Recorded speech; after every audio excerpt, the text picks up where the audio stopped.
What's going on, YouTube? Welcome back to the channel. For those of you stopping by for the first time, if you see something that you like here today, please don't forget to subscribe at some point. Those of you stopping by that have been here before, welcome back to TLTG Reviews, my friends. Glad you came see me.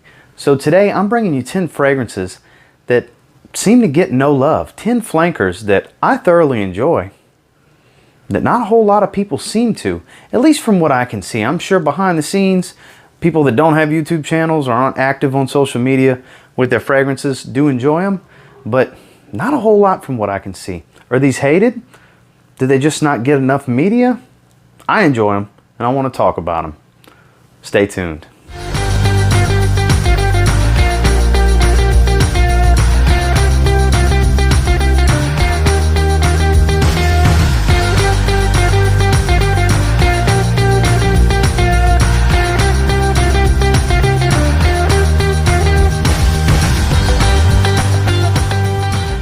So going off to one of my favorites to wear in the fall, actually.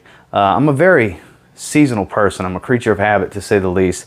And I only really bust this one out around that time of year. And it's one of the recently discontinued fragrances from Yves Saint Laurent. As far as I know, it's discontinued.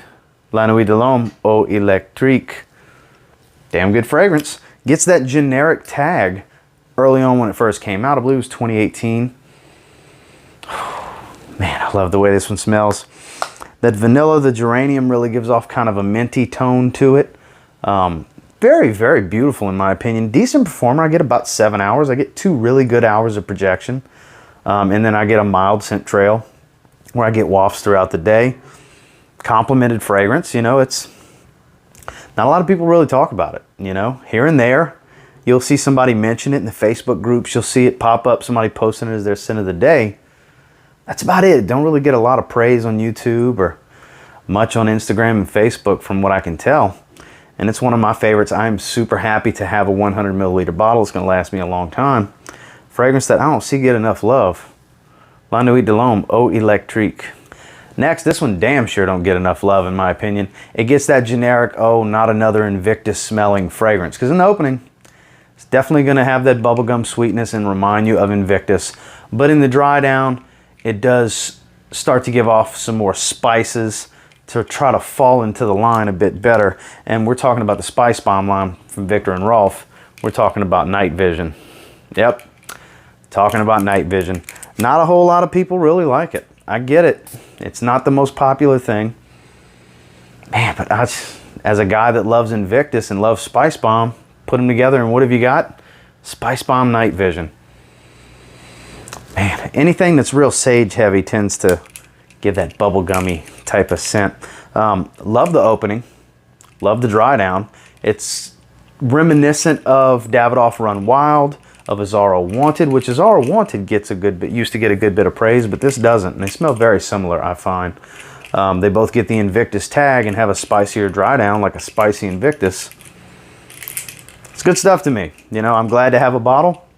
In fact, this being a Saturday video, I don't know, who knows? I might wear this as my scent of the day. Stay tuned for those of you that follow me on Instagram. This might end up being my scent of the day. I haven't decided what I'm wearing to work just yet. It is Saturday, it's game day, and this thing tends to perform, and it doesn't get enough love. So I think I might give it some love today, and that's Spice Bomb Night Vision. Another one that got a little bit of hype early on, but it really faded really fast on the hype. Nobody talks about it anymore. I mean, I just don't see anybody talking about it. It seems to be the least favorite in the line. It's from Paco Rabanne's Invictus line, my favorite, and it's Invictus Legend. This is a tester bottle. That's why it says Invictus Legend on the front. And this one's a lot more bay leaf heavy than the others and much, much more salty and ambery. It maintains that Invictus DNA, but this is the most different smelling Invictus in the Invictus line. Acqua's much fresher, a little bit more powdery, less sweet. Invictus Intense smells like a boozier, even sweeter Invictus. It's kind of redundant to have that and Invictus. This is a bit different. Like I said, the bay leaf, the sea salt, and some amber are prominent in this one, along with that Invictus DNA. I still smell it floating around the air. Monster Performer, blue fragrance, great blue fragrance that doesn't smell like all the other blue fragrances. This does not smell like Y eau de parfum. This doesn't smell like Dylan Blue. This doesn't smell like Bulgari Acqua Atlantique. This doesn't smell like Salvatore Ferragamo Acqua Senziale Blue. Kind of does its own thing, really and truly. Invictus is technically a blue fragrance. Well, this is even bluer. And in my opinion, does not get enough love. I don't know if all these fragrances are hated, but I sure enjoy them, and I don't think they get enough love. And a prime example of that is Invictus Legend from Paco Rabanne. Next, I did a full review on this one not long ago. Within the last 2 months, I've done the review, actually. And this is the least loved of the line. Did not get a lot of love in reviews. And I think if more people sampled it and gave it a chance, they might actually like it. It's from Guerlain, L'Homme Ideal Sport. Very different fragrance. One of the more unique fresh fragrances for the summertime, to say the least. Watery notes, a little bit of citrus. It's very aquatic with a prominent creamy almond, the signature of the line. It just works. It's different. I like the way it smells. I could see how it can be polarizing. I can see why some people don't like it. I can appreciate it for what it is. I do thoroughly enjoy this one.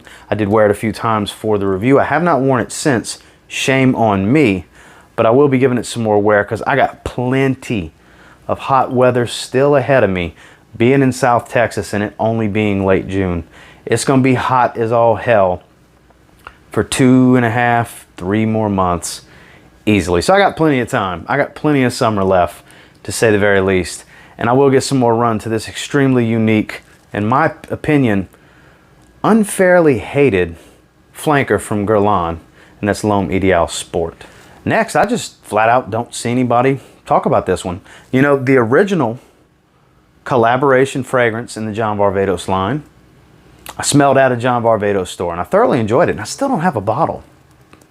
Don't know why I don't, but I don't, and I really liked it. This is a flanker to that.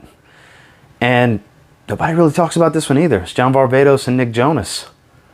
Crimson. This is a sweet, spicy fragrance. A little more synthetic than you would expect from the John Varvatos line. I did pick this one up at Marshall's once the rack stores opened up when the state of Texas started opening up after this pandemic. I grabbed this and Hugo Iced, another underrated flanker, that I haven't worn it yet, but I've sprayed it on my arm 5 or 6 times now. I love smelling this one when I'm just hanging out watching TV in here at night, after work, after a long day. This is one of those fragrances I spray them. I'm weird. I'll spray 3 or 4 fragrances on my arms at night and just smell different things. I love perfumery and fragrances, what can I say? And I think this gets an unfair shake. The saffron is very prominent in this one for that, you know, saffron's got a distinct type of spice to it. Very, very sweet, very youthful fragrance. Great for a young guy, young buck wanting to smell like something different from all the guys around him wearing Sauvage. This could be that one for you, and they're hitting the rack stores. They're cheap. Kind of underrated. Nobody talks about it, and I think it deserves a bit more of a chance. And that's John Varvatos and Nick Jonas, Crimson. Next, speaking of that other underrated flanker I picked up from Marshall's, Hugo Boss, Hugo Iced. Now this one's not necessarily doesn't get enough love. I mean, it really doesn't get enough in the grand scheme of things. I've seen it talked about a few times recently. I know Dallas recently talked about it in 1 or 2 videos from Chaos Fragrances. Shout out to you, Dallas. I do thoroughly like this one. When I got it, it last minute made my cheap summer list. I think it's great. I smell it in the air. Very minty, very pleasant. Not natural, you know, because it is a Hugo Boss cheap fragrance. They don't start off cheap, but they get cheap at discounters. And very pleasant, on par with the type of performance you would expect. 5-ish hour fragrance. Very fresh, but like I said, very, very enjoyable. There's a lot of Hugo flankers out there. This line's been around for a long time, since the mid-90s. And it's one of the least appreciated from what I can tell. Just different, reversed. They got a lot of different ones that you hear people talk about from time to time. They make a few lists here and there. They'll get featured, they'll get a review, but you don't see much for Hugo Iced. And in my opinion, it's kind of a shame because I think it's a damn good fragrance and you can get them super cheap. You can get the 4.2 ounce in the mid-20s online everywhere, which is what I paid for the 75 ml, which still ain't bad. because it was at a rack store, and I just like finding them out in the wild sometimes. Doesn't get enough love. Hugo Iced from Hugo Boss. Next, so when this came out, it was announced as a limited release. It's a limited edition for the line. It even says so in its Fragrantica profile. I did pick this one up at Nordstrom Rack at the beginning of the year. In spring, early spring. And just recently wore it. I actually have a scent of the day picture. I'll put it right here. It's a Armani Code A-List. So this is basically a fresh, not blue, fresher Armani Code. So the orange in this one's heightened, and it does have that familiar tonka bean powdery dry down that Armani Code is known for. This does not smell like cologne. When I say fresher with orange, this is not a blue fragrance. This is just a fresher, more clean cut, if you will, version of Armani Code. Very good. They're not super cheap, but you can get them out in the wild. It's not the most unique thing. Like I said, if you have Armani Code, this is just freshened up a little bit, a little more polished and clean cut, like I was saying a moment ago. Still has fantastic performance. This performs like the original Armani Code, not the heavily reformulated current batch that has the black ring. This has the kind of performance of the old bottles of Armani Code. And like I said, just lightened and freshened up.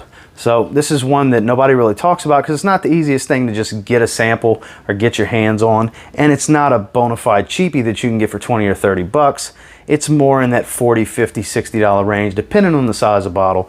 This being a 50 milliliter bottle, they do have a few sizes. But if you see this one out in the wild, it's worth a pickup if you like Armani Code, in my opinion. It's not a must buy, but I do feel it deserves a lot more love than it does get. Kind of a, swept under the rug flanker in the Armani Code line, and that's Armani Code A-List. Next, this is another one I recently did a full review on. It was in the last 2 weeks, actually, that I did this. One that falls right into adding diversity to this line from one of my favorite designer houses, which is Giorgio Armani. It's from the Acqua di Gio line. It's Absolute Instinct. The darker marine aquatic Acqua di Gio fragrance. The ebony wood mixed with the amber wood and the seaweed in this changed this DNA for a much needed twist, in my opinion. It performs very well. It does have a strong compliment factor. The scent trail on this one is beautiful. I get it directly off of skin. This isn't going to be for everybody. This is taking C notes, mixing it with ebony wood, and really darkening it up. This is darkening up without making a winter fragrance. As strange as that sounds, it's still an aquatic summer fragrance, but a dark summer aquatic fragrance. And one that got mixed reviews when it came out, and not a whole lot of people talk about it, but I think this is a fantastic fragrance in the line. This is one that definitely does not get enough love in the community. One of my favorite flankers in general, let alone from this line. This is right up there with Profumo for me, with kind of a 1 and 2, this being a close number 2. I like this more than Absolute, and Absolute is fantastic. I love Absolute. I actually have a big 200 ml backup bottle of that. Just love the line. Don't sleep on anything that comes from this line because it's always good. Sample it and try it for yourself because this one won't be around for long. I just have a gut feeling because it doesn't get enough love. You want to talk about flankers that don't get enough love? Dolce & Gabbana, the One Gray. Another one I recently, last week, did a full review on. This don't get enough love. Some people love it. Some people say, meh, generic, I don't want it. I get it. I get it. But if you're a genuine fan of Dolce & Gabbana, the One, this is the fresher cousin that you can just wear to work. If you like wearing Dolce & Gabbana, the One, that's like your go-to for date night. That's your go-to to wear places when you're going to dress up a little bit and go do something with your lady. You can wear this one to work if you're just that big of a fan of the DNA. It's not the strongest performer, moderate at best in performance. I get that, but it smells great. It's a fresher take on the DNA. It's not going to break the bank. And like I said, for fans of the line, it's absolutely worth giving a shot, in my opinion. It just don't get enough love. It's Dolce & Gabbana, the One Gray. Last, this actually goes for all of them because it's an annual summer flanker from a beloved house that, they get cheap when they hit the discounters. It's from the Calvin Klein house. It's the Eternity line. It's Calvin Klein Summer Eternity. This is the 2019. The 2020 kind of changed the formula, so it doesn't smell exactly like this, but from 15 to 19, if I remember correctly, they have this specific DNA. It is sage, lime, and sea salt are going to be the prominent notes that you smell. It's nothing unique. It's nothing spectacular.